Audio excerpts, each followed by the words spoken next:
সম্মানিত হাজরিন মুসল্লিয়ানে কেরাম, শুরুতে আমি আমাকে সহ আপনাদেরকে জীবনের প্রত্যেকটি পর্যায়ে,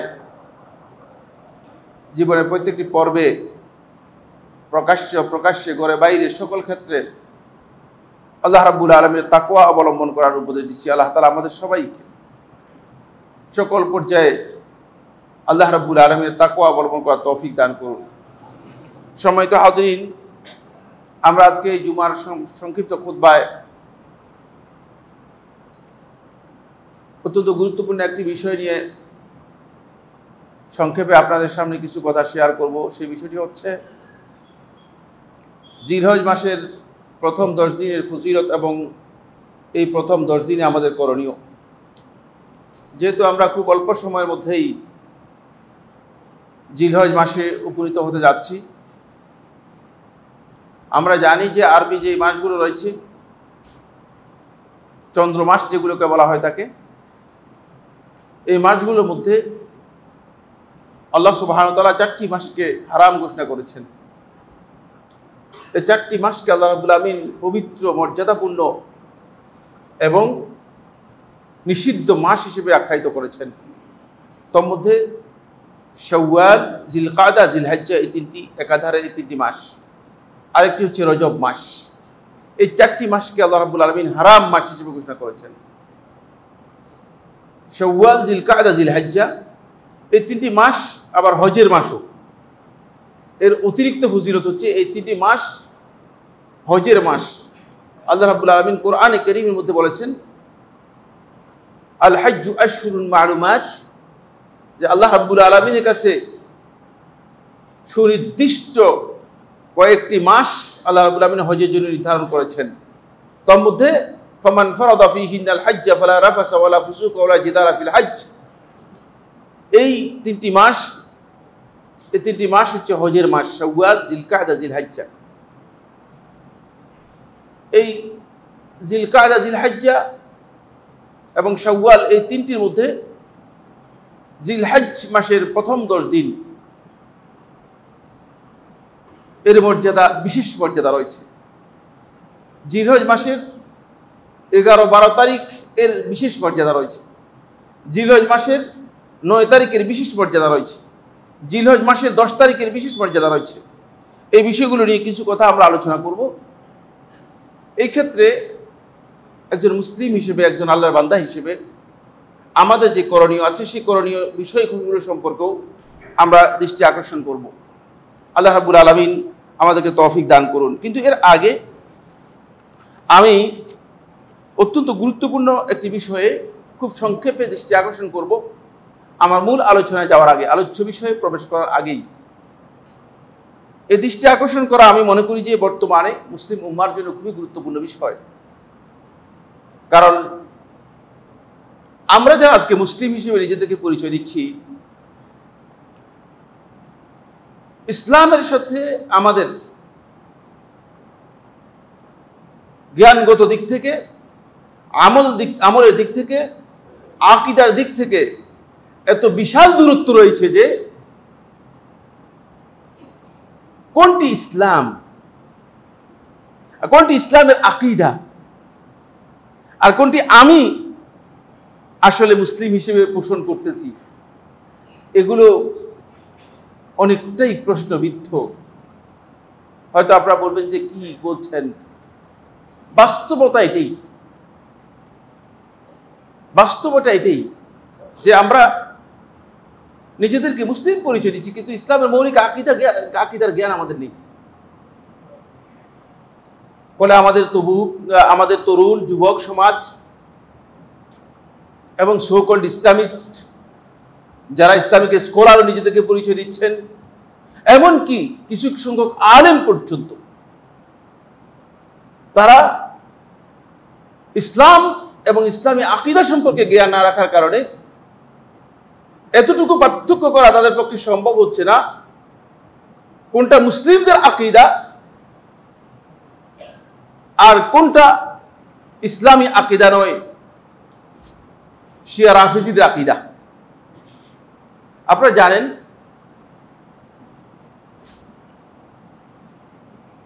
একেবারেই ইসলামের প্রারম্ভ লগ্ন থেকে ইসলামের যেই সবচেয়ে বড় ক্ষতি করেছে যারা, তাদের অন্যতম একটি ফিরকা হচ্ছে পথভ্রষ্ট ফিরকা, যারা ইসলাম থেকে শত শত কিলোমিটার দূরে সরে গিয়েছে। তারা হচ্ছে শিয়া রাফিজি সম্প্রদায়। এদের আকীদা সম্পর্কে আমাদের জানা নেই, এদের আমল সম্পর্কে আমাদের জানা নেই, এদের পরিচয় সম্পর্কে আমাদের জানা নেই। ফলে আমরা তাদেরকে মনে করছি যে তারা আমাদের জন্য একটা মডেল, তারা আমাদের জন্য অনুকরণীয়। তাদের আকীদা সম্পর্কে জ্ঞান না থাকার কারণে আমরা মনে করছি যে মানে তারা মুসলিমদের একটি পার্ট, ইসলামের সাথে তাদের কোনো সম্পর্ক নেই। আপনি যদি সলফে সালেহিনের আকীদা দেখেন, আপনি যদি আহলুস সুন্নাত ওয়াল জামাতের উলামায়ে কেরামদের আকীদা দেখেন, তাহলে আপনার কাছে স্পষ্ট হয়ে যাবে, আপনি বুঝতে পারবেন যে তাদের আকীদার মধ্যে কোথায় গ্যাপ রয়েছে।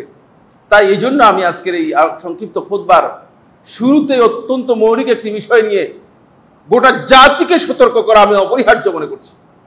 সেটা হচ্ছে এই ইসলাম ও মুসলিমদের বিরুদ্ধে রাফিজি সম্প্রদায়ের যে ভয়াবহ অবস্থান, সেটা যদি আমরা জানতে না পারি, তাহলে আমরা হয়তো চিন্তার দিক থেকে, আদর্শের দিক থেকে, চেতনার দিক থেকে, উপলব্ধির দিক থেকে, এমনকি হতে পারে আকীদাগত দিক থেকেও আমরা শিয়া রাফিজিদের সাথে নিজেদেরকে মার্জ করে ফেলবো এবং শিয়া রাফিজিদের মধ্যে আমরা নিজেদের কোনো পার্থক্য খুঁজে পাবো না। আর তাই হচ্ছে। আমরা একটা পোস্ট দিয়েছিলাম অল্প কিছুদিন আগে, সে পোস্টকে কেন্দ্র করে আমি দেখেছি হাইলি এডুকেটেড, খুব বিগ প্রোফাইলের লোক অনেকেই এমন এমন মন্তব্য করেছেন যে মন্তব্য সত্যিই অবাঞ্ছিত এবং কোনোভাবেই এই ধরনের জ্ঞানী ব্যক্তির কাছ থেকে আসতে পারে না। তাহলে বোঝা যাচ্ছে যে তিনি এদের সম্পর্কে কত অজ্ঞ, কত জাহিল। এটাই প্রমাণ করে যে তিনি যে আসলে কত ভয়ঙ্কর অজ্ঞ এই বিষয় সম্পর্কে। আবার কিছু কিছু আলেম পর্যন্ত এই বিষয়ে বক্তব্য দিয়েছেন অথবা কমেন্ট করেছেন। তাহলে এই আলেম, তার ইলমের দৈন্যতা এত বেশি, যে এত কমতি যে ইলমের মধ্যে, যে সে আসলে বুঝতেই পারে না যে রাফিজি কাদেরকে বলা হয় থাকে, তাদের আকীদা কি, তারা মুসলমানদের মধ্যে তাদের অবস্থান কি, এগুলো সম্পর্কে কিছুই জানে না। আহলুস সুন্নাত ওয়াল জামাতের আকীদা তাদের ব্যাপারে কি, এটাও জানে না। ফলে আমি মনে করেছি যে এই আবেগ তাড়িত গোষ্ঠী, যারা শুধু আবেগের আতিশয্যে মানে দৌড়াচ্ছে আর দৌড়াচ্ছে, কোন দিকে যাচ্ছে জানা নেই, গন্তব্য কোথায় সেটা জানা নেই, তাদেরকে এই বিষয়ে স্পষ্ট করা উচিত। কারণ আপনি যদি দৌড় দিয়ে গিয়ে জাহান্নামের দিকে ধাবিত হয়ে যান, তাহলে আপনি ক্ষতিগ্রস্ত হবেন, অন্য কেউ ক্ষতিগ্রস্ত হবে না। কিয়ামতের দিন কেউ দল নিয়ে উঠতে পারবে না, খুব ভালো করে খেয়াল করুন। কেউ ফেরকা নিয়ে উঠতে পারবে না, কেউ গোষ্ঠী নিয়ে উঠতে পারবে না, কেউ মানে আত্মীয় স্বজন নিয়ে উঠতে পারবে না, কেউ পরিবার নিয়ে উঠতে পারবে না, স্বামী স্ত্রী নিয়ে উঠতে পারবে না, স্ত্রী স্বামী নিয়ে উঠতে পারবে না। ওয়াকুল্লুহুম আতিহি ইয়াউমাল কিয়ামাতি ফারদা, প্রত্যেকে আল্লাহ রাব্বুল আলামিনের কাছে কিয়ামতের দিনে আসবে এককভাবে, ইন্ডিভিজুয়াল, প্রত্যেকেই। সুতরাং সেদিন আপনি কিভাবে প্রশ্নের উত্তর দিবেন? সেদিন আপনাকে জিজ্ঞেস করা হবে না, আপনার স্ত্রীও আপনার সম্পর্কে প্রশ্নের উত্তর দেবে না, আপনি আপনার স্ত্রীর প্রশ্ন উত্তর দেবেন না, আপনি আপনার দলের প্রশ্ন উত্তর দেবেন না, দল আপনার পক্ষ থেকে প্রশ্ন উত্তর দিতে সক্ষম হবে না। সুতরাং এই বিষয়গুলো নিশ্চিত করতে হবে আমাদেরকে ক্লিয়ার জানতে হবে। বন্ধুগণ, এই ক্ষেত্রে আমি প্রথম কথা বলছি যেটি, সেটা হলো এই শিয়া রাফিজি সম্প্রদায়, তারা আল্লাহ রাসূল সাল্লাল্লাহু আলাইহি ওয়াসাল্লামের প্রথমেই রাসূলুল্লাহ সাল্লাল্লাহু আলাইহি ওয়াসাল্লামের সবচেয়ে প্রিয়ভাজন, আল্লাহ রাসূল সাল্লাল্লাহু আলাইহি ওয়াসাল্লামের যারা সবচেয়ে কাছের মানুষ, সাহাবায়ে কেরামদেরকে তারা সবাইকে মুরতাদ, কাফের মনে করে। নাউযুবিল্লাহ। সাহাবায়ে কেরামদেরকে কাফের মনে করে। এদের মধ্যে আবু বকর, ওমর, উসমান, হাফসা, আয়েশা রাদিয়াল্লাহু তাআলা আনহুম, যারা আল্লাহ রাসূল সাল্লাল্লাহু আলাইহি ওয়াসাল্লামের সবচেয়ে কাছের মানুষ ছিলেন, এদেরকে তারা জাহান্নামী এবং কাফির মনে করে, লানত করা ওয়াজিব মনে করে।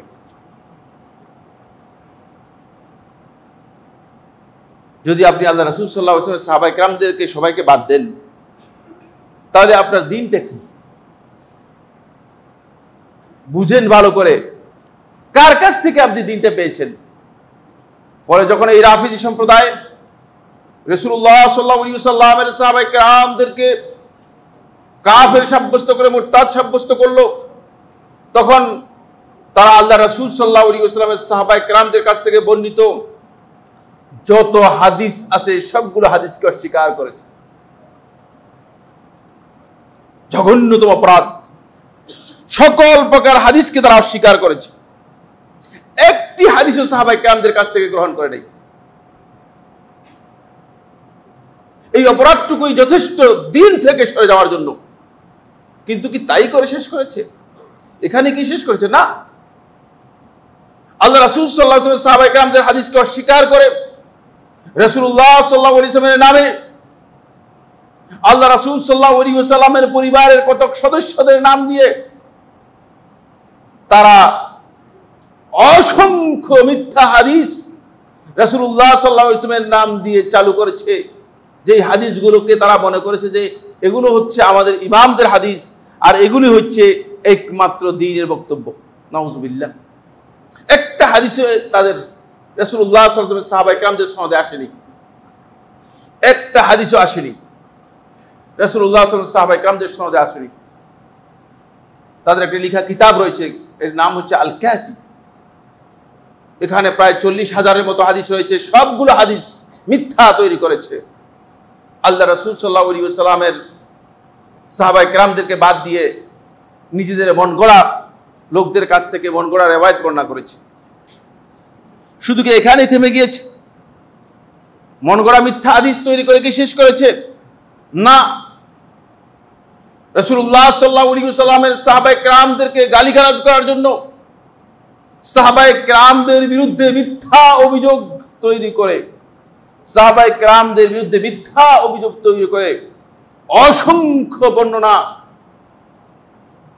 তারা তৈরি করেছে, যেগুলো সাহাবায়ে কেরামদের নামে মিথ্যা এবং ভয়ঙ্কর ধরনের মিথ্যাচার। যে সাহাবায়ে কেরামদেরকে আল্লাহ রাসূল সাল্লাল্লাহু আলাইহি ওয়াসাল্লাম জীবদ্দশায় জান্নাতে সুসংবাদ দিয়েছেন, তাদের ব্যাপারে মিথ্যা অভিযোগ তৈরি করে তাদেরকে যেভাবে অপমান লাঞ্ছিত করা যায়, যেভাবে তাদেরকে কাফের সাব্যস্ত করা যায় সেভাবে করেছে। ফলে এখানে কি থেমে গিয়েছে? না, বরং ইসলামের এই সুন্দর জীবন ব্যবস্থায় একেবারে প্রথম কলঙ্ক লেপন করে প্রথম এই মুসলিম নামধারী গোষ্ঠী আল্লাহ রাসূল সাল্লাল্লাহু আলাইহি ওয়াসাল্লামের প্রিয় সাহাবী, যেই সাহাবী কোরআন তেলাওয়াত করতেছিলেন, যিনি রাতের বেলায় রাতের সালাতে কোরআনে কারীম খতম করতেন, উসমান ইবনে আফফান রাদিয়াল্লাহু তাআলা আনহুকে নির্মমভাবে শাহাদাত করে ইসলামের সর্বপ্রথম রক্ত প্রবাহিত করেছে। তারা হচ্ছে এই শিয়া রাফিজি সম্প্রদায়। এরা হচ্ছে শিয়া রাফিজি সম্প্রদায়। এদেরকে আমরা অনেকেই চিনি না। এদের আকীদার সাথে ইসলামের সামান্যতম আকীদার কোনো মিল নেই।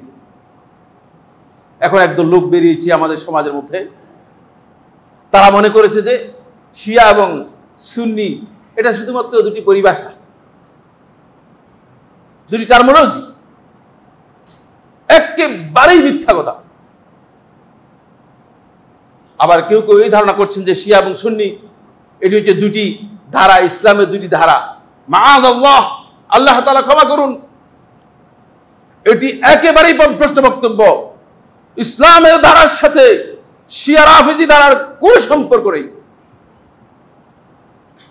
কারণ আপনি শিয়াদেরকে প্রশ্ন করেন যে আপনারা ইসলাম কার কাছ থেকে গ্রহণ করেছেন, তারা বলবে যে আমরা ইসলাম গ্রহণ করেছি আমাদের ইমামদের কাছ থেকে। আমরা রাসূলুল্লাহ সাল্লাল্লাহু আলাইহি ওয়াসাল্লাম সাহাবাদের কাছ থেকে ইসলাম গ্রহণ করি নাই। সাহাবাদের বক্তব্য দিলে তাদের মাথায় রক্ত উঠে যায়, তারা আপনাকে হত্যা করবে। আবু বকর এবং ওমর শব্দ তাদের সামনে পেশ করলে তারা আপনাকে হত্যা করবে। এই হলো তাদের চেতনা, এই হলো তাদের আকীদা, এই রাফিজি সম্প্রদায়ের। কিন্তু আমরা অনেকেই বুঝি না, আমরা অনেকেই এই বিষয় সম্পর্কে জ্ঞান রাখি না। ফলে আমরা মনে করছি যে তাদের সাথে আমাদের একটা মানে সখ্যতা বন্ধুত্ব তৈরি হয়েছে। নাউযুবিল্লাহি মিন যালিক। আমাদের এই যুবক সমাজ যারা আজকে বিভ্রান্তির মধ্যে রয়েছে, তারা মনে করছে যে শিয়া রাফিজিরা ইসলামের স্বার্থে কাজ করছে। ইসলামের ইতিহাস সম্পর্কে আপনি যদি জানেন তাহলে আপনার কাছে ক্লিয়ার হয়ে যাবে। আমার বন্ধুগণ যারা বলছেন তাদেরকে আমি সতর্ক করে দিচ্ছি, আপনি ইসলামের ইতিহাস পড়েন নাই। ইসলাম যে যে জায়গায় সবচেয়ে বেশি বিঘ্নিত হয়েছে, সবচেয়ে বেশি আঘাতপ্রাপ্ত হয়েছে, প্রত্যেকটি জায়গায় শিয়া রাফিজিদের ষড়যন্ত্র ছিল। ইসলামের ইতিহাস পড়ে দেখুন, ক্লিয়ার হয়ে যাবে। আজও যাদের কথা বলা হচ্ছে, যাদের সংবাদ দেওয়া হচ্ছে, তাদের হাতের মধ্যে ইরাকের সুন্নি মুসলিমদের রক্ত আজও রয়েছে। তাদের হাতের মধ্যে আজও সিরিয়ার সুন্নি হাজার হাজার সুন্নি মুসলিমদের রক্ত রয়েছে। তাদের কান্না আমি সাইফুল্লাহ এই চোখে দেখেছি। শত শত সুন্নি মুসলিমকে তারা গর্ত করে জীবন্ত অবস্থায় মাটির মধ্যে পুঁতি দিয়েছে।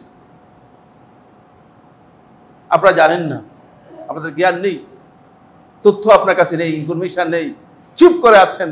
এরপরে আপনি বলছেন যে শিয়া মুসলিমদের কল্যাণে কাজ করছে। শিয়া রাফিজি সম্প্রদায় এক চুল পরিমাণ তাদের স্বার্থ ছাড়া কাজ করছে না, তারা নিজেদের স্বার্থে কাজ করছে। মুসলিমদের ক্ষতি কিভাবে করা যায় সেই টার্গেট নিয়ে তারা মুসলিমদের মধ্যে কাজ করছে। সর্বপ্রথম যে ব্যক্তি এই কাজ আবিষ্কার করেছে সে হচ্ছে আব্দুল্লাহ ইবনে সাবা আল হিময়ারি আল ইয়ামানি। আব্দুল্লাহ ইবনে সাবা ইবনে সৌদা নামে পরিচিত ছিল। ওসমান ইবনে আফফান রাদিয়াল্লাহু আনহু খেলাফতের শেষের লগ্নে ইয়ামান থেকে ইহুদি এসে ইসলাম প্রকাশ করে, ইসলামের প্রতি ভালোবাসা দেখায়, কিছু সংখ্যক লোকদের মধ্যে দাওয়াতি কাজ করে। যেমন আমাদের মসজিদগুলোর মধ্যে বাতিল ফিরকার লোকেরা এসে মাঝে মধ্যে বিভিন্ন জায়গায়, এই মসজিদেও হচ্ছে কিনা আমি জানি না, বিভিন্ন মসজিদে ধরা পড়েছে, দেখা গেছে বাতিল ফিরকার লোকেরা এসে কাজ করছে, দাওয়াতি কাজ করে আস্তে আস্তে করে একটা গ্রুপ তৈরি করেছে। একটা গ্রুপ তৈরি করার পরে তারপরে সে এই গ্রুপের মধ্যে তার ষড়যন্ত্রমূলক আকীদা এর মধ্যে ইনপুট করেছে। এই ষড়যন্ত্রমূলক আকীদা ইনপুট করার পর তখন মুসলমানদের মধ্যে এই নিয়ে বিবাদ তৈরি করে দিয়েছে। এইভাবে আব্দুল্লাহ ইবনে সাবায়ের অনুসারী যারা রয়েছে, এই ইহুদি সম্প্রদায় থেকে এই শিয়া রাফিজি সম্প্রদায়ের উৎপত্তি হয়েছে। তারা আল্লাহ রাসূল সাল্লাল্লাহু আলাইহি ওয়াসাল্লামের সাহাবায়ে কেরামদেরকে ভালোবাসবে, এটা প্রশ্নই আসে না, এটা প্রশ্নই আসে না। ফলে তাদের ব্যাপারে আহলুস সুন্নাত ওয়াল জামাতের উলামায়ে কেরামগণ খুবই কঠিন বক্তব্য দিয়েছেন। এই বিষয়গুলো আমাদের সকলেরই জানা উচিত। শুধুমাত্র আমি শেখুল ইসলাম ইবনে তাইমিয়া রাহমাতুল্লাহি আলাইহি এর বক্তব্য দিয়ে আমি আমার আলোচ্য বিষয়ে চলে যাব, যেহেতু এই বিষয়ে আমি বলেছি সংক্ষিপ্ত দৃষ্টি আকর্ষণ করব, এই বিষয়ে আমি আর আলোচনা করব না। শেখুল ইসলাম রাহিমাহুল্লাহ তাআলা দুটি বক্তব্য দিয়েছেন। এক নম্বর বক্তব্যের মধ্যে শেখুল ইসলাম রাহমাতুল্লাহি আলাইহি বলেন, আল্লাযী ইবতাদা মাযহাবার রাফিদাতি কানা জিনদিকান মুলহিদান আদুওয়ান লিদীনিল ইসলাম, যে এই রাফিজি শিয়াদের দ্বীনকে আবিষ্কার করেছে, এই দ্বীনের উদ্ভাবন ঘটিয়েছে, সে জিনদিক, মুলহিদ এবং ইসলামের দুশমন ছিল। ইসলাম ও মুসলমানদের একমাত্র শত্রু ছিল, সেই আবিষ্কার করেছে। ওয়ালাম ইয়াকুন মিন আহলিল বিদাইল মুতাআউবিলিন, এই কথা ভাবনা করার কোনো সুযোগ নেই যে সে বেদাতি ছিল। বেদাতিদেরকে তো আমরা অনুসরণ করতে পারি না, বেদাতের ব্যাপারে তো আমাদের বক্তব্য রয়েছে। আহলুল বিদআ এর সাথে উঠা বসা করতে আহলুস সুন্নাহ ওয়াল জামাত নিষেধ করেছেন, এমনকি তাদেরকে সম্মান করতে পর্যন্ত নিষেধ করেছেন। সেই ক্ষেত্রে শেখুল ইসলাম ইবনে তাইমিয়া রাহমাতুল্লাহি আলাইহি বলেন, ওয়ালাম ইয়াকুন মিন আহলিল বিদআ আল মুতাআউবিলিন কাল খাওয়ারিজি ওয়াল কাদরিয়া, যেমন খারিজি সম্প্রদায় এবং তাকদীর অস্বীকারী কাদরিয়া সম্প্রদায়, তাদের মতো তারা এরকম সম্প্রদায় নয়, তারা জিন্দিক ছিল। তারা সবাই ইসলামের নাম প্রকাশ করেছে, লিবাস, মাথায় কালো পাগড়ি, গায়ে কালো আভায়া, আর পোশাক দিয়ে শুধুমাত্র ইসলাম হলে চলবে না বন্ধুগণ। ইসলাম কোনো পোশাককে কি করে নাই, সম্মান করে নাই। ইসলামের মূল বিষয় হচ্ছে আকীদার সাথে জড়িত। আপনার আকীদা সংশোধন না হলে পোশাক আপনার যতই সুন্দর হোক না কেন, আপনার এই পোশাক দিয়ে কোনো লাভ হবে না। কারণ কিয়ামতের দিন যখন আপনি উঠবেন, তখন এই পোশাক নিয়ে উঠতেই পারবেন না। আপনি কিয়ামতের দিন আল্লাহ তাআলার কাছে উঠবেন কিভাবে? আল্লাহ রাসূল সাল্লাল্লাহু আলাইহি ওয়াসাল্লাম বলেছেন যে সবাই উঠবে একেবারে উরাতান গুরলা। সবাই কিয়ামতের দিন উঠবে উরাতান গুরলা, খালি পায়ে, উলঙ্গ, এবং যেই অবস্থায় আল্লাহ তাআলা সৃষ্টি করেছে সেই অবস্থায় উঠবে। সুতরাং পোশাক দিয়ে উঠতেই পারবেন না, সেই পরিচয় হবে না। আর পোশাকের মধ্যে ইসলামের কিছুই নেই। আপনার আকীদা ঠিক আছে কিনা, সে আকীদার মধ্যে সবচেয়ে বড় গলদ রয়েছে। ফলে আমার বন্ধুগণ, তাদের আকীদার মধ্যে শেখুল ইসলাম ইবনে তাইমিয়া রাহমাতুল্লাহ আলাইহি মিনহাজুস সুন্নাহ নববিয়ার মধ্যে উল্লেখ করেন। তিনি বলেন, এই শিয়া রাফিজি সম্প্রদায় সম্পর্কে যদি তোমরা জানতে চাও, তোমরা এই বিষয়ে ভালো করে জেনে নাও।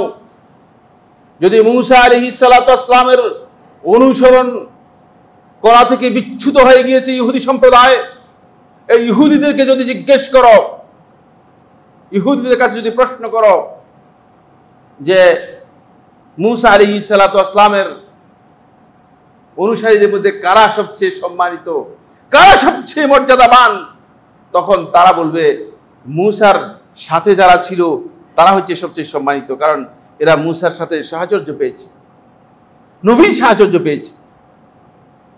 যারা নবীর সাথে ছিল তারা মর্যাদার কাছে দিক থেকে তাদের মর্যাদা কম করার সুযোগ নেই। আর তোমরা যদি খ্রিস্টানদেরকে জিজ্ঞাসা করো, যারা মুসা আলাইহিস সালাতু ঈসা আলাইহিস সালামের দেখানো দিন থেকে সরে গিয়েছে, তাদেরকে জিজ্ঞেস করো তোমাদের কাছে সম্মানিত ব্যক্তি কারা, তখন এই খ্রিস্টানরা বলবে যে হাওয়ারি, যারা ঈসা আলাইহিস সালাতু অনুসরণ করেছিল, কাছে ছিল, তারা অত্যন্ত মর্যাদা।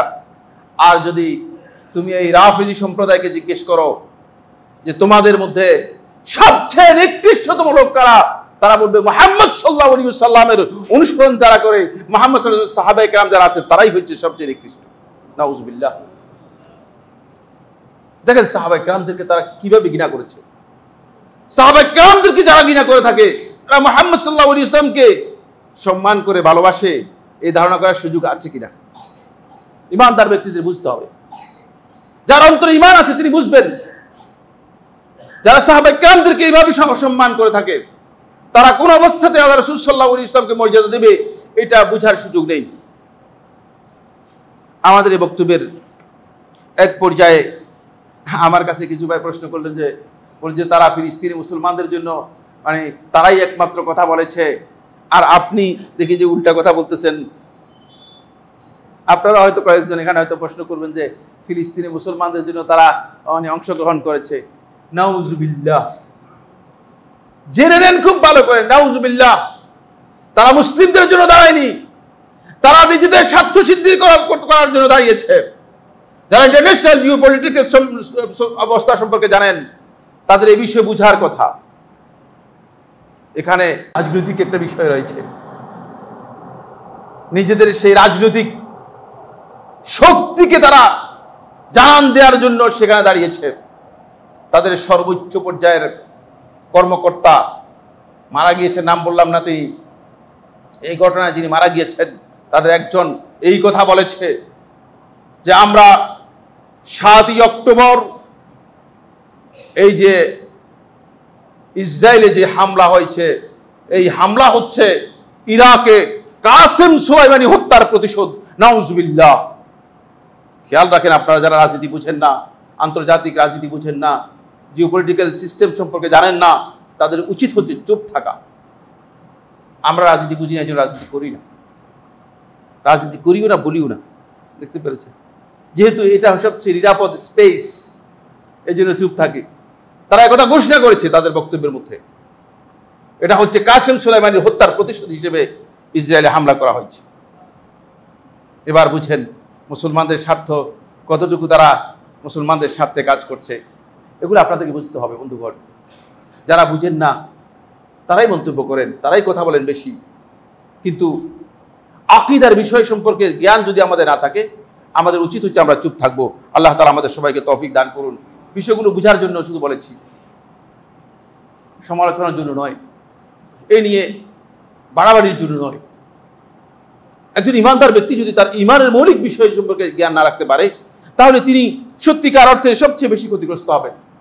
এ বিষয়ে বিস্তারিত আমার আলোচনা রয়েছে এবং আহলুস সুন্নাত ওয়াল জামাত উলামায়ে কেরামের স্ট্যান্ড কি, এ বিষয়ে আমার সুস্পষ্ট বক্তব্য রয়েছে। সুতরাং আমরা চেষ্টা করি এই বিষয়গুলো সম্পর্কে জ্ঞান অর্জন করার জন্য। আল্লাহ তাআলা আমাদেরকে তৌফিক দান করুন। বন্ধুগণ, আমি মূল আলোচ্য বিষয়ে আমরা চলে আসছি। আজকের যে আলোচ্য বিষয় সেটা হচ্ছে জিলহজ মাসের প্রথম 10 দিনের মর্যাদা ও ফজিলত। জিলহজ মাসের প্রথম 10 দিন এটি অত্যন্ত মর্যাদাপূর্ণ দিবস। জিলহজ মাসের এই প্রথম 10 দিনের প্রথম বিষয় হচ্ছে এর ফজিলতের ব্যাপারে আল্লাহ সুবহানাহু ওয়া তাআলা সূরাতুল ফজরের প্রথম, দ্বিতীয়, তৃতীয় এই আয়াতগুলোর মধ্যে আল্লাহ রাব্বুল আলামিন এই প্রথম 10 দিনের কসম করেছেন। এই 10 দিন আল্লাহ তাআলার কাছে এত মর্যাদাপূর্ণ যে আল্লাহ সুবহানাহু ওয়া তাআলা এই 10 দিনের কসম করেছেন। আল্লাহ রাব্বুল আলামিন কোরআনে কারীমের মধ্যে ইরশাদ করেন, ওয়াল ফজরি ওয়া লায়ালিন আশর ওয়াশ শাফঈ ওয়াল ওয়াতর। আল্লাহ তাআলা বলেন ফজরের কসম এবং 10 দিবসের কসম, 10 দিনের কসম।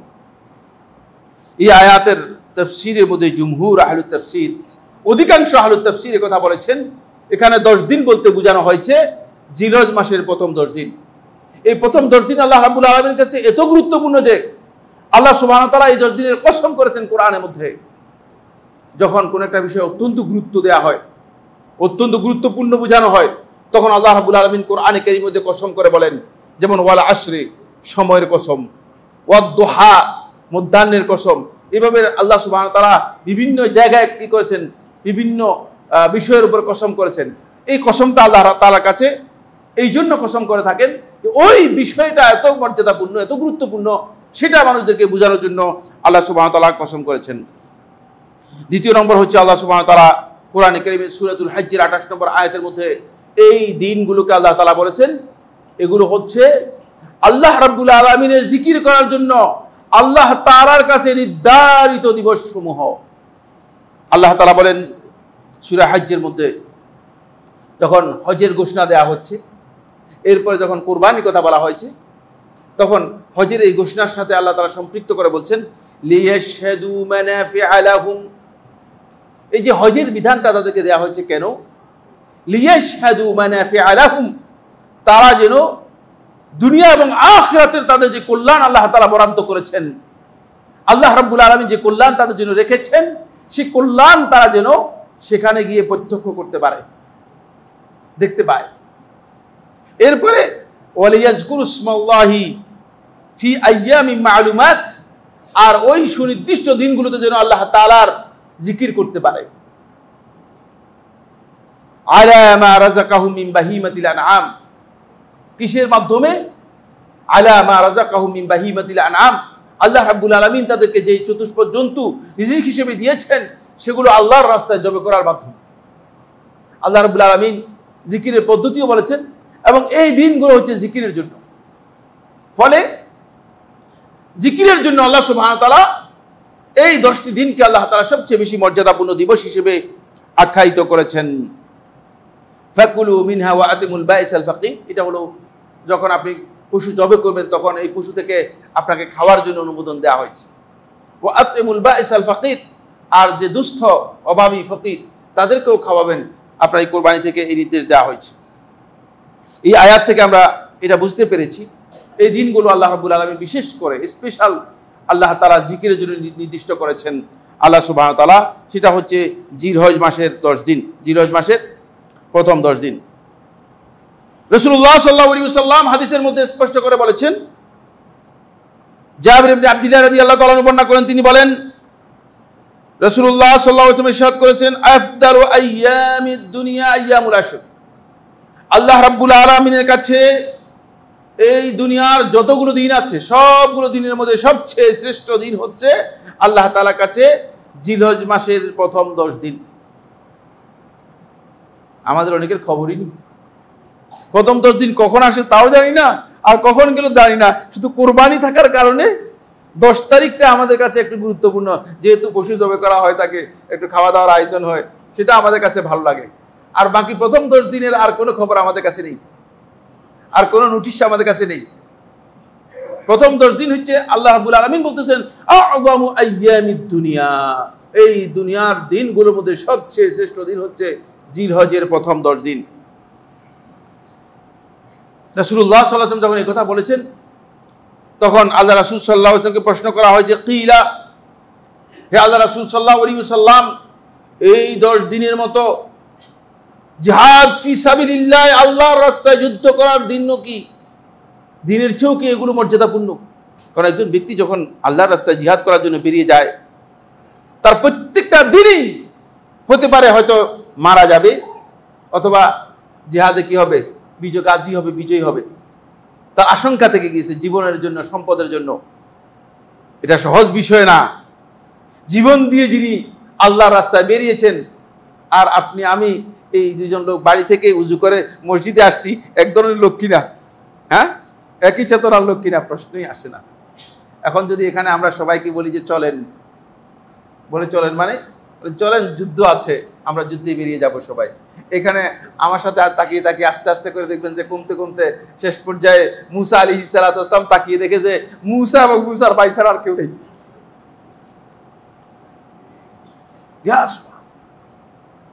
নবী, নবীর অনুসারী, চিন্তা করেছেন তো আমি সাইফুল্লাহর বক্তব্য আর কি হবে? মুসা আলাইহিস সালাম তাকিয়ে দেখেন যে মুসা এবং তার ভাই ছাড়া আর কেউ নাই। তখন আল্লাহ তাআলার কাছে দরখাস্ত করলেন, আল্লাহ, আমি আর আমার ভাই ছাড়া তার কেউ নেই। তারা বলতেছে যে ইযহাব আনতা ওয়া আখুকা ফাকাতিলা, তুমি আর তোমার ভাই যাও যুদ্ধ করো, আমরা এদের সাথে যুদ্ধ করতে পারবো না, আমরা জীবন দিতে পারবো না। এই অবস্থা হয়ে যাবে। এই জন্য আমার বন্ধুগণ, জিহাদ ফি সাবিলিল্লাহর মর্যাদা, এই দিনগুলোর মর্যাদা আল্লাহ তাআলার কাছে অনেক বেশি। সাহাবায়ে কেরাম প্রশ্ন করলেন, হে আল্লাহর রাসূল সাল্লাল্লাহু আলাইহি ওয়াসাল্লাম, জিহাদ ফি সাবিলিল্লাহর যে মর্যাদা আছে এর চেয়েও কি বেশি? বলে যে এর চেয়েও বেশি, এই দিনগুলোর মর্যাদা আল্লাহ তাআলার কাছে এর চেয়েও বেশি। আসুন, অনেক লম্বা আলোচনা, সময় সুযোগ করবে কিনা আমি জানি না, সময় যতটুকু সাপোর্ট করে আমি ততটুকু এগিয়ে যাব। এই হাদিসটি ইমাম বাজ্জার রাহিমাহুল্লাহ তাআলা তার মুসনাদের মধ্যে বর্ণনা করেছেন। নাসিরুদ্দিন আলবানী রাহমাতুল্লাহ আলাইহি সহিহের মধ্যে হাদিসটিকে সহিহ বলেছেন। সাঈদ ইবনে জুবাইর রাদিয়াল্লাহু তাআলা বর্ণনা করেন, তিনি বলেন, ইজা দাখালাতিল আশরু, যখন জিলহজ মাসের প্রথম 10 দিন আসতো, তখন সাঈদ ইবনে জুবাইর রাদিয়াল্লাহু তাআলা নিজেই ইজতিহাদান হাত্তা মা ইয়াকাদু ইয়াকদির আলাইহি, এত বেশি ইবাদত করতেন, এত বেশি নেক আমল করতেন, মনে হতো যেন আর কোনো সম্ভব না, আর বেশি ইবাদত করা সম্ভব না, এত বেশি ইবাদত করতেন। ইমাম দারমি রহমতুল্লাহ তার মুসনাদের মধ্যে বর্ণনা করেছেন, সুনানের মধ্যে বর্ণনা করেছেন, এবং শেখ মুহাক্কিক এই হাদিসটাকে সনদের দিক থেকে হাসান বলেছেন। ইমাম সাঈদ ইবনে জুবাইর রাহিমাহুল্লাহ তাআলা তিনি আরো বর্ণনা করেন, লা তুতফিউ সুরুজাকুম লায়ালিল আশর, এই 10 দিনের রাত্রগুলোতে তোমরা তোমাদের ঘরের বাতিগুলো নিভাবে না। এদিকে ইঙ্গিত করেছেন কিনায়াতান আল কিরাআতি ওয়াল কিয়াম, যাতে করে কোরআন তিলাওয়াত এবং কিয়ামুল লাইল করা যায়। সালাফদের আমল সাব্যস্ত হয়েছে, খেয়াল রাখবেন, সালাফদের আমল সাব্যস্ত হয়েছে এই 10 দিনের ব্যাপারে। আসুন, হাফেজ ইবনে হাজার আসকালানী রাহমাতুল্লাহ ফাথুল বারীর মধ্যে উল্লেখ করেন, তিনি বলেন, ওয়াল্লাযী ইয়াজহারু আন্না সাবাব ফি ইমতিয়াজ আশর জিলহিজ্জাতি, এই আশর জিলহিজ্জার বিশেষত্বের কারণ হচ্ছে এই দিনগুলোর মধ্যেই আল্লাহ রাব্বুল আলামিন যত ইবাদত ফরজ করেছেন, যত প্রকার ইবাদত আছে, সকল প্রকার ইবাদত একসাথ করে দিয়েছেন। এটা আর কোনো দিনের মধ্যে পাওয়া যাবে না। এই 10 দিনের মধ্যে যত প্রকারের ইবাদত আল্লাহ তাআলা ফরজ করেছেন, সকল প্রকার ইবাদতকে আল্লাহ রাব্বুল আলামিন কি করেছেন? কম্বাইন করেছেন। এই জন্য এই 10 দিনের মর্যাদা আল্লাহ রাব্বুল আলামিনের কাছে অনেক বেশি। ফলে শেখুল ইসলাম ইবনে তাইমিয়া রাহমাতুল্লাহকে প্রশ্ন করা হয়েছে, মজমু ফাতাওয়ার মধ্যে শেখুল ইসলাম রাহমাতুল্লাহকে প্রশ্ন করা হয়েছে, জিলহজ মাসের প্রথম 10 দিন আর রমাদানের শেষ 10 দিন, এর মধ্যে কোনটি শ্রেষ্ঠ? তখন শেখুল ইসলাম ইবনে তাইমিয়া রাহমাতুল্লাহ আলাইহি বলেন, জিলহজ মাসের প্রথম 10 দিনের গুরুত্ব রমাদান মাসের শেষ 10 দিনের চেয়ে শ্রেষ্ঠ, আর রমাদান মাসের শেষ 10 রাতের গুরুত্ব জিলহজ মাসের প্রথম 10 রাতের চেয়ে গুরুত্বপূর্ণ। রাতের দিক থেকে রমাদান মাসের রাতগুলো হচ্ছে শ্রেষ্ঠ, আর দিনের দিক থেকে জিলহজ মাসের প্রথম 10 দিনের মর্যাদা হচ্ছে বেশি। বুঝতে পেরেছেন? এর কারণ হচ্ছে রমাদান মাসের শেষ দশকের মধ্যে আল্লাহ রাসূল সাল্লাল্লাহু আলাইহি ওয়াসাল্লাম এই কথা আমাদেরকে জানিয়েছেন যে এমন একটি রাত্রি রয়েছে যে রাত্রি আল্লাহ রাব্বুল আলামিনের কাছে খায়রু মিন আলফি শাহর, হাজার মাসের চেয়েও অত্যন্ত মর্যাদাপূর্ণ একটি রাত্রি রয়েছে। এই জন্য এই রাতের কারণে রাতগুলো অনেক মর্যাদাপূর্ণ। আর জিলহজ মাসের প্রথম 10 দিনের মধ্যে এমন দুটি দিন রয়েছে যে এই দুটি দিন আল্লাহ তাআলার কাছে এই গোটা পৃথিবীর যত দিন আছে সবগুলো দিনের চেয়ে শ্রেষ্ঠ। একটি হচ্ছে ইয়ম আরাফা, আরাফার দিবস, আর একটি হচ্ছে ইয়মুল হজ্জিল আকবর, হজ্জ আকবরের দিবস, অর্থাৎ 10 তারিখ, যেটি ইয়মুন নাহর, কোরবানির দিন। সুতরাং এই কারণে এই দিনগুলো অত্যন্ত গুরুত্বপূর্ণ। আসুন, এর মধ্যে ইয়মে আরাফা রয়েছে। ইয়মে আরাফার মর্যাদা কি? এক দিনের মর্যাদাই এত বেশি যে শুধুমাত্র ইয়মে আরাফার এই দিন যদি হাজী সাহেব ছাড়া আমরা যারা হজ করি নাই, আমরা যদি এক দিনের সিয়াম পালন করে থাকি, রাসূলুল্লাহ সাল্লাল্লাহু আলাইহি ওয়াসাল্লাম হাদিসের মধ্যে বলেছেন এক দিনের সিয়াম আপনার বিগত এবং আগত 2 বছরের গুনাহ ক্ষমা করে দেবে। এক দিনের মর্যাদা এত বেশি। আর এই দিনের মর্যাদা এমন যে যারা আরাফার ময়দানে অবস্থান নেবে সত্যিকার ঈমান এবং ইখলাসের সাথে, আল্লাহ রাব্বুল আলামিন তাদেরকে একেবারে জাহান্নামের আগুন থেকে পরিপূর্ণরূপে মুক্ত করে দেবেন। আর এই দিনে এত বেশি সংখ্যক আল্লাহ সুবহানাহু ওয়া তাআলা আল্লাহর বান্দাদেরকে জাহান্নামের আগুন থেকে মুক্তি দিয়ে থাকেন। রাসূলুল্লাহ সাল্লাল্লাহু আলাইহি ওয়াসাল্লাম বলেন, আল্লাহ রাব্বুল আলামিন জাহান্নামের আগুন থেকে যখন আল্লাহর বান্দাদেরকে মুক্তি দিয়ে থাকেন এই দিনে, তখন শয়তান অস্থির হয়ে যায়। শয়তান তখন অস্থির হয়ে শয়তান মনে করে যে এদের সবাইকে জাহান্নামের আগুন থেকে মুক্তি দিয়ে দিচ্ছে, সুতরাং আমি তো আমার এজেন্ডা নিয়ে এসেছি, সেই এজেন্ডা আর বাস্তবায়ন করতে পারলাম না।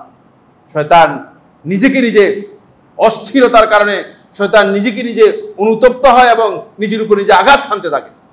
এভাবে শয়তান অস্থির হয়ে যায়। আসুন, এই কথাগুলো সংক্ষেপে আলোচনা করার পরে আমরা এরপরে এই দিনগুলোর মধ্যে রয়েছে ইয়মুন নাহর। ইয়মুন নাহর অনেক দীর্ঘ আলোচনা।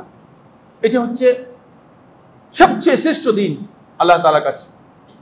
ওই 10 দিনের মধ্যে সবচেয়ে শ্রেষ্ঠ দিন হচ্ছে ইয়মুন নাহর। কারণ এই দিনটাকে আল্লাহ রাব্বুল আলামিন কোরবানির জন্য, পশু জবাই করার জন্য আল্লাহ তাআলা নির্ধারণ করে দিয়েছেন। এবার আমরা আলোচনা করব, সময়ের কারণে আমি আর এই বিষয় সম্পর্কে কথা না বলে সামনের দিকে যাচ্ছি। এবার আমরা যে বিষয়টি আলোচনা করব সেটা হচ্ছে এই 10 দিনে আমাদের জন্য করণীয় কাজগুলো কি কি।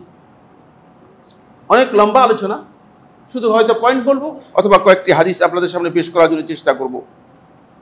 1 নম্বর বিষয় হচ্ছে বন্ধুগণ, এই 10 দিনের অন্যতম আমল হচ্ছে, বা সবচেয়ে গ্রেট মর্যাদাপূর্ণ আমল হচ্ছে হজ এবং উমরা আদায় করা।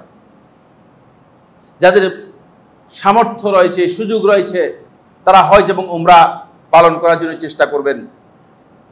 একটি কথা আমি আপনাদেরকে বলতে চাই, সেটা হচ্ছে এই অনেকের উপরেই হজ ফরজ হয়, কিন্তু তিনি হজ আদায় করেন না, তিনি ডিলে করেন, দেরি করেন।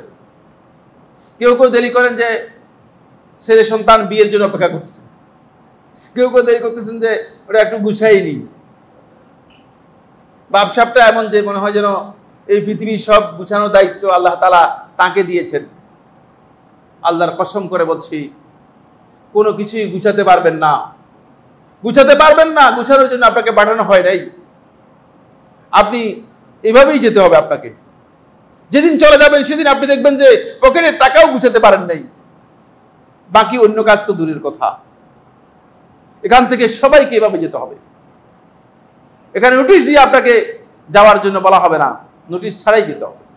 সুতরাং গুছানোর আগে আপনার উপর যদি হজ ফরজ হয়ে থাকে, হজ আদায় করে ডিলে করবেন না, ডিলে করার কোনো সুযোগ নেই। উমরা, এটা হজের সাথে জড়িত একটি বিষয়। যাদের উপর হজ ফরজ তাদের উপর উমরাও ওয়াজিব, তারা উমরাও আদায় করবে এবং হজ এবং উমরা দুটোই আদায় করবে। চেষ্টা করুন উমরা আদায় করার জন্য। হজ এবং উমরা হচ্ছে এই দিনগুলোতে সবচেয়ে শ্রেষ্ঠ মর্যাদাপূর্ণ ইবাদত। রাসূলুল্লাহ সাল্লাল্লাহু আলাইহি ওয়াসাল্লাম সহিহ বুখারী ও মুসলিম হাদিসের মধ্যে বলেছেন, আল উমরাতু ইলাল উমরাহ কাফারাতুল লিমা বাইনাহুমা, এক উমরা থেকে আরম্ভ করে আরেক উমরা পর্যন্ত কাফারাতুল লিমা বাইনাহুমা, এই দুই এর মধ্যবর্তী সময়ের জন্য কাফারা। পুরা সময়ের আল্লাহ রাব্বুল আলামিন কাফারা করে দেবেন। পুরা সময়ের যে গুনাহগুলো আছে সেই গুনাহগুলো কাফারা হয়ে যাবে, গুনাহগুলো সব মুছে দিবেন, রিমুভার। কিছু কিছু আমল আছে এগুলো রিমুভার, এগুলো গুনাহকে মুছে দেয়। তার মধ্যে উমরা গুনাহগুলো কি করবে? মুছে দিবে। ওয়াল হাজ্জুল মাবরুর, আর আপনার হজটা যদি হজ্জে মাবরুর হয়ে থাকে, মাবরুর হজ হয়, তাহলে লাইসা লাহু জাযাউন ইল্লাল জান্নাহ, এর প্রতিদান জান্নাত ছাড়া আর কিছুই না, সরাসরি জান্নাত, সরাসরি জান্নাত। দেখছেন, এজন্য যারা হজে যাচ্ছেন তাদেরকে বলবো হজটা যেন হজ্জে মাবরুর হয়।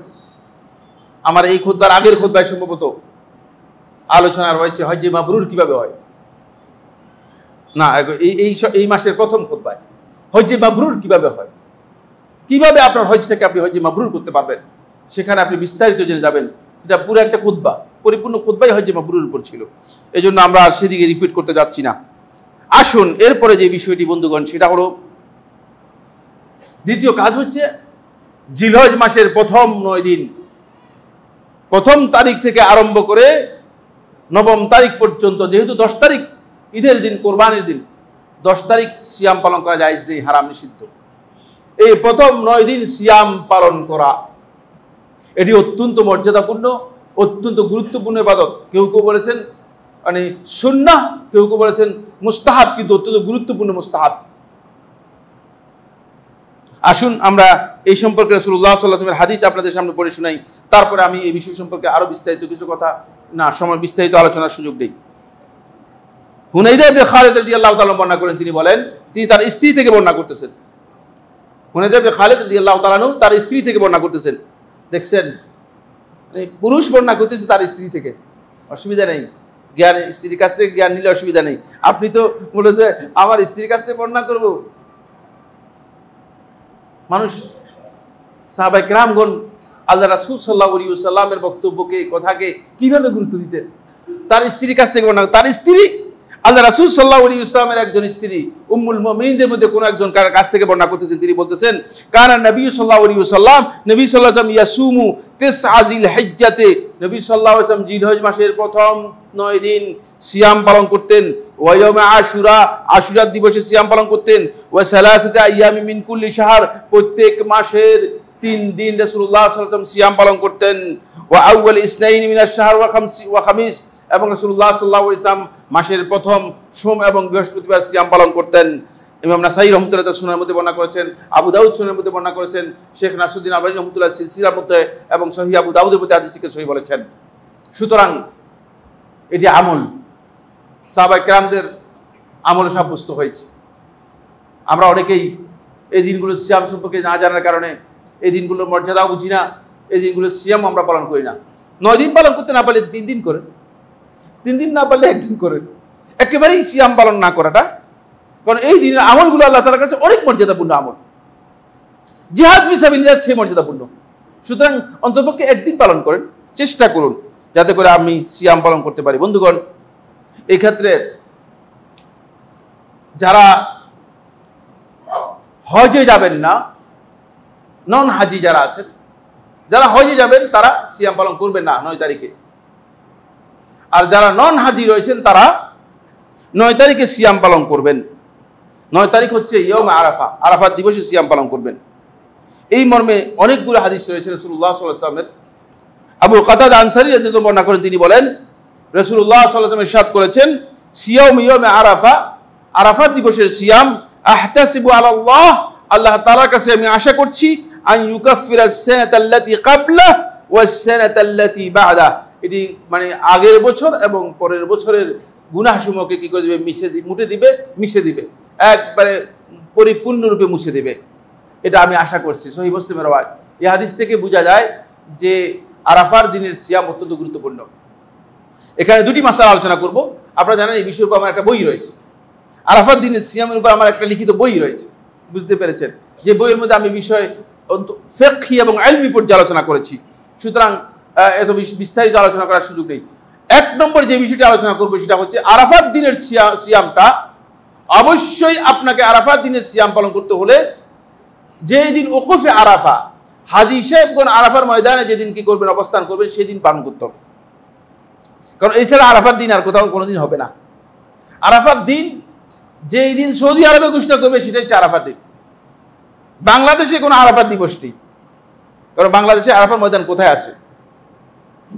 কেউ আমাকে বলতেছেন যে শেখ, আমরা যদি বাংলাদেশে আরাফাত দিবস হিসেবে পালন করি, বাংলাদেশে আরাফাতটা কোথায়?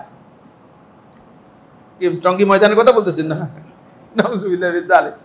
বাংলাদেশে কোনো আরাফাত নেই, বাংলাদেশে কোনো আরাফার ময়দান নেই। আরাফার ময়দান শুধুমাত্র এক জায়গায় হওয়ার কারণে এখানে একটাই বিধান প্রযোজ্য হবে, সেটা হচ্ছে আরাফার দিবসের সিয়াম শুধুমাত্র যেদিন আরাফার ময়দানে ওকফ হবে সেদিন হবে, এটা বিশুদ্ধ বক্তব্য। কারণ সাহাবায়ে কেরামদের আমল থেকে আরম্ভ করে সব ক্ষেত্রে ইয়মে আরাফা বলা হয়েছে। এখানে ক্যালেন্ডার উদ্দেশ্য নয়, ক্যালেন্ডারের তারিখ উদ্দেশ্য নয়, ক্যালেন্ডার বোঝানো হয়নি, ক্যালেন্ডারকে বোঝানো হয়নি।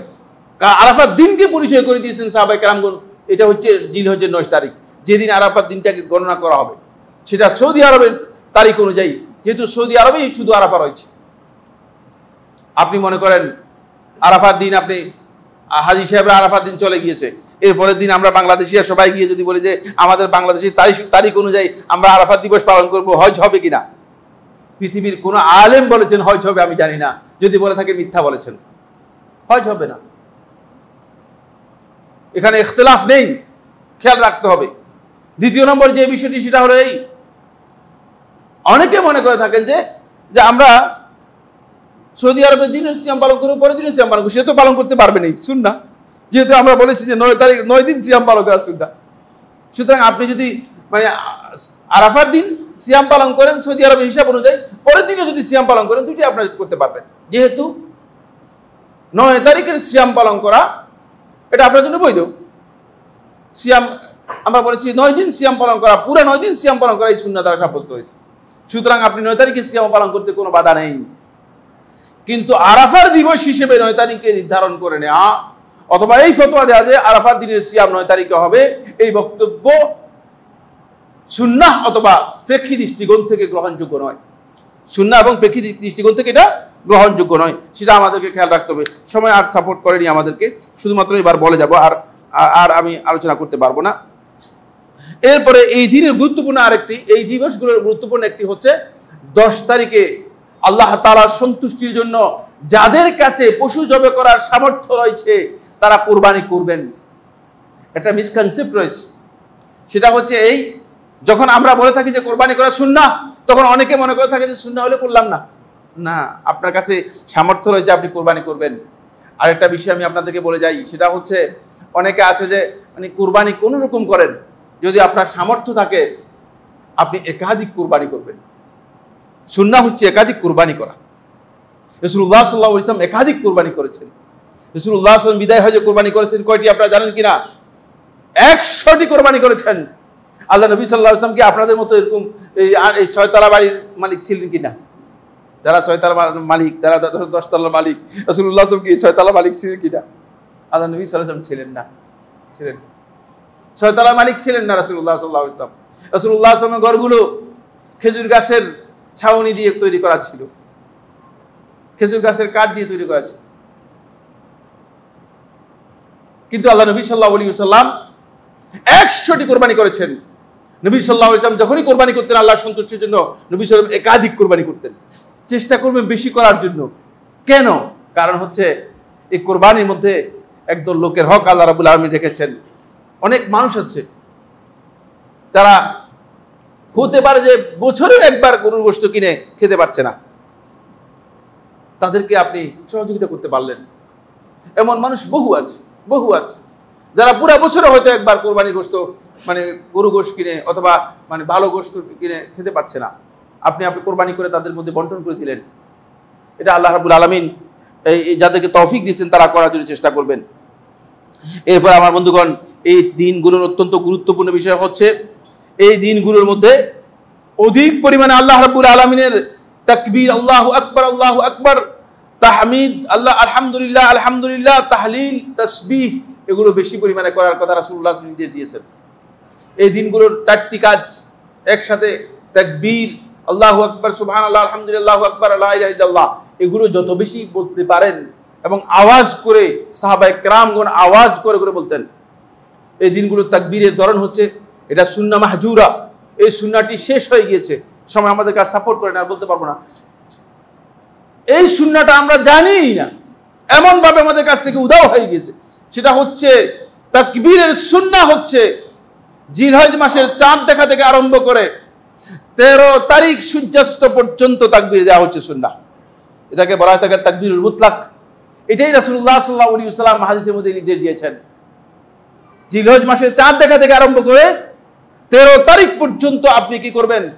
এই তাকবীরগুলো দিবেন, আল্লাহু আকবার, আল্লাহু আকবার, আল্লাহু আকবার, লা ইলাহা ইল্লাল্লাহ, আল্লাহু আকবার, আল্লাহু আকবার, ওয়ালিল্লাহিল হামদ। এই তাকবীরগুলো বেশি বেশি করে বলবেন। আরো অনেক তাকবীর রয়েছে, তাকবীরের আলফাজগুলো আমি এখানে আপনাদের সামনে আলোচনা করছি না। কিন্তু বিশেষ তাকবীর রয়েছে সেটা হলো জিলহজ মাসের 9 তারিখ থেকে 9 তারিখ ফজর থেকে আরম্ভ করে 13 তারিখ আসর পর্যন্ত প্রত্যেক ফরজ সালাতের পরে তাকবীর দেওয়ার ব্যাপারে আলী ইবনে আবি তালিব রাদিয়াল্লাহু তাআলা থেকে বর্ণিত একটি রিওয়ায়াত সাব্যস্ত হয়েছে। এবং নাসরুদ্দিন আলবানী রাহমাতুল্লাহ সহিহ বলেছেন, জমহুর আহলে হাদিস আহলে ইলম এটাকে আমল করেছেন। সেটা হচ্ছে বিশেষ তাকবীর দেয়া। সেক্ষেত্রে ফরজ সালাতের পরে বিশেষ করে তাকবীর দেয়াটা এটি সুন্নাহ। তবে ফরজ সালাতের পরে এই তাকবীর সম্মিলিতভাবে সবাই দিবে এটা নয়, বরং তাকবীর দিবে, তাকবীরে আওয়াজ করে তাকবীর দিবে। আওয়াজ করে তাকবীর দিতে গেলে যদি সম্মিলিত হয়ে যায় এতে অসুবিধা নাই, কিন্তু সম্মিলিত তাকবীর একজনে তাকবীর দিবে, আরেকজন সেবা কি কোরাজের মতো করে বলবে, এটা সুন্নাহ দ্বারা সাব্যস্ত হয়নি বা এটা সালাফদের আমল দ্বারা সাব্যস্ত হয়নি। ফরজ সালাতের পরে এই তাকবীরগুলো দেওয়াটা এটি ওয়াজিব কেউ কেউ বলেছেন, কেউ কেউ সুন্নাহ বলেছেন। বিশুদ্ধ বক্তব্য যেগুলো সুন্নাহ, বিশুদ্ধ বক্তব্য যেগুলো সুন্নাহ, তবে হাজী সাহেবদের জন্য নয়। হাজী সাহেবদের তখন তালবিয়া দেওয়াটা হচ্ছে সুন্নাহ। হাজী সাহেবরা তালবিয়া দিবেন, তালবিয়া শেষ করার পরে হাজী সাহেবগণ তাকবীরের মধ্যে প্রবেশ করবেন। আর আজকের আমরা আলোচনা করতে পারিনি। এরপরে রয়েছে অধিক পরিমাণে সদকা করা এই দিনগুলোর মধ্যে। এরপরে রয়েছে এই দিনগুলোর মধ্যে কিয়ামুল লাইল করে রাত্র জাগা, এই দিনগুলোর সময়টাকে গুরুত্ব দিয়ে কাজে লাগানোর চেষ্টা করা, আমর বিল মারুফ ভালো কাজের জন্য মানুষদেরকে উপদেশ দেওয়া, আত্মীয়তার সম্পর্ক বজায় রাখার জন্য আত্মীয়দের খোঁজ খবর নেওয়া, এবং পিতামাতার সাথে সদ্ব্যবহার করা, পিতামাতার সাথে উত্তম আচরণ করা। এই দিনগুলোর অনেকগুলো আমল সালাফদের কাছ থেকে সাব্যস্ত হয়েছে, কিন্তু সময়ের কারণে আমরা যতটুকু বলেছি আমি মনে করি তাকে যে ততটুকু আমল যদি আমরা করতে পারি আল্লাহ রাব্বুল আলামিন আমাদেরকে তৌফিক দান করুন, আমিন। আকুলু কাওলি হাযা লি ওয়া লাকুম ফাস্তাগফিরুল্লাহ লি ওয়া লাকুম ফাস্তাগফিরুহু ইন্নাহু হুয়াল গফুরুর রহিম। আলহামদুলিল্লাহ আলহামদুলিল্লাহ আলা ইহসানিহি ওয়া শুকরু লাহু আলা তাওফীকিহি ওয়া ইমতিনানিহি ওয়া আশহাদু আল্লা ইলাহা ইল্লাল্লাহু ওয়াহদাহু লা শারীকা লাহু তা'যীমান লিশানিহি ওয়া আশহাদু আন্না মুহাম্মাদান আবদুল্লাহি ওয়া রাসূলুহু আদ-দাঈ ইলা রিদওয়ানিহি ওয়া আলা আলিহি ওয়া আসহাবিহি ওয়া ইখওয়ানিহি ইবাদাল্লাহ রাহিমাকুমুল্লাহ ইন্নাল্লাহা আমারাকুম বিআমরিন কারীম আলা ওয়া হুয়া আসসালাতু ওয়াসসালামু আলা নাবিয়্যিল কারীম ফাকালা ফি মুহকামিত তানজিল ইন্নাল্লাহা ওয়া মালাইকাতাহু ইউসাল্লুনা আলা নবী ইয়া আইয়ুহাল্লাযীনা আমানু সাল্লু আলাইহি ওয়া সাল্লিমু তাসলিমা আল্লাহুম্মা সাল্লি আলা মুহাম্মাদ ওয়া আলা আলি মুহাম্মাদ কামা সাল্লাইতা আলা ইব্রাহিম ওয়া আলা আলি ইব্রাহিম ফিল আলামিন ইন্নাকা হামিদুম মাজিদ ওয়া বারিক আল্লাহুম্মা আলা মুহাম্মাদ ওয়া আলা আলি মুহাম্মাদ কামা বারাকতা আলা ইব্রাহিম ওয়া আলা আলি ইব্রাহিম ফিল আলামিন ইন্নাকা হামিদুম মাজিদ وارض اللهم عن الخلفاء الراشدين الائمه المهديين ابي بكر وعمر وعثمان وعلي وعن سائر اصحاب محمد صلى الله عليه وسلم اجمعين اللهم اعز الاسلام والمسلمين اللهم اعز الاسلام والمسلمين اللهم انصر عبادك الموحدين في كل مكان اللهم انصر عبادك الموحدين في كل مكان رب العالمين আমাদের মধ্যে যারা অসুস্থ আছে তাদেরকে সুস্থ করে দিন, যারা বিপদগ্রস্ত আছে তাদের বিপদ দূর করে দিন রব্বুল আলামিন। আমাদের মধ্যে যারা ক্ষতিগ্রস্ত আছে তাদের ক্ষতি সংকট সমস্যা সবকিছু দূর করে দিন রব্বুল আলামিন। রব্বুল আলামিন আমাদের সবাইকে দ্বীনের উপর ইস্তেকামত দান করুন, দ্বীনের জ্ঞান দান করুন রব্বুল আলামিন। রব্বুল আলামিন আমাদের সবাইকে আপনি যাতে আমরা জিলহজ মাসের প্রথম 10 দিনের যেই মর্যাদা, যে ফজিলত রয়েছে সেই ফজিলত লাভ করতে পারি এবং সেই আমলগুলো যেন করতে পারি আমাদেরকে তৌফিক দান করুন রব্বুল আলামিন। রব্বুল আলামিন মুসলিম উম্মাহ অত্যন্ত ক্রান্তিকাল, অত্যন্ত সংকটাপন্ন একটি সময় অতিক্রম করছে রব্বুল আলামিন। ফিলিস্তিনে মুসলমানরা নির্যাতিত হচ্ছে, নির্মমভাবে তাদের উপর অত্যাচার জুলুম নেমে এসেছে রব্বুল আলামিন, তাদেরকে সাহায্য করুন আপনি রব্বুল আলামিন। রব্বুল আলামিন ইসলামের দুশমন, মুসলমানদের দুশমন ইহুদি এবং দখলদার বাহিনীকে রব্বুল আলামিন আপনি আপনার পক্ষ থেকে গায়েবী সৈন্য পাঠিয়ে আল্লাহ রব্বুল আলামিন তাদেরকে ধ্বংস করে দিন রব্বুল আলামিন। রব্বুল আলামিন তাদেরকে তাদের অস্ত্র দিয়ে ধ্বংস করে দিন রব্বুল আলামিন। রব্বুল আলামিন তাদের উপর আপনার এমন গজব, এমন আযাব নাজিল করুন যা কোনোভাবে প্রতিহত করা তাদের সাধ্য নেই রব্বুল আলামিন। এমন আযাব তাদের উপর নাজিল করুন রব্বুল আলামিন। রব্বুল আলামিন আপনি আমাদের সবার উপর রহমত নাজিল করুন রব্বুল আলামিন। আমরা অনেক ক্ষতিগ্রস্ত, অনেক বিপদগ্রস্ত রব্বুল আলামিন। আমাদের অবস্থা এমন যে আমরা অত্যন্ত তাপদায়ী কষ্টের মধ্যে আছি রব্বুল আলামিন। আমাদের উপর বৃষ্টি নাযিল করুন। আল্লাহুম্মা আগিসনা, আল্লাহুম্মা আগিসনা, আল্লাহুম্মা আনজিল আলাইনা গাইসান মুগীসান মারিআ, আল্লাহুম্মা আনজিল আলাইনা গাইসান মুগীসান মারিআ, আল্লাহুম্মা আনজিল আলাইনা গাইসান اللهم اغث قلوبنا، اللهم اغث قلوب البلاد، اللهم اغث بلادنا وقلوبنا يا حي يا قيوم برحمتك استغيث. اللهم انزل علينا الغيث، اللهم انزل علينا الغيث، اللهم انزل علينا الغيث. اللهم انا عبادك وبنو عبادك، اللهم انا نستغفر اليك ونرجع اليك ونعوذ اليك. اللهم انزل علينا الغيث، اللهم انزل علينا الغيث. عباد الله رحمكم الله، إن الله يأمر بالعدل والإحسان وإيتاء ذي القربى وينهى عن الفحشاء والمنكر والبغي يعظكم لعلكم تذكرون. فاذكروا الله العظيم الجليل يذكركم واشكروه على آلائه ونعمه يزدكم ولذكر الله أكبر والله يعلم ما تصنعون.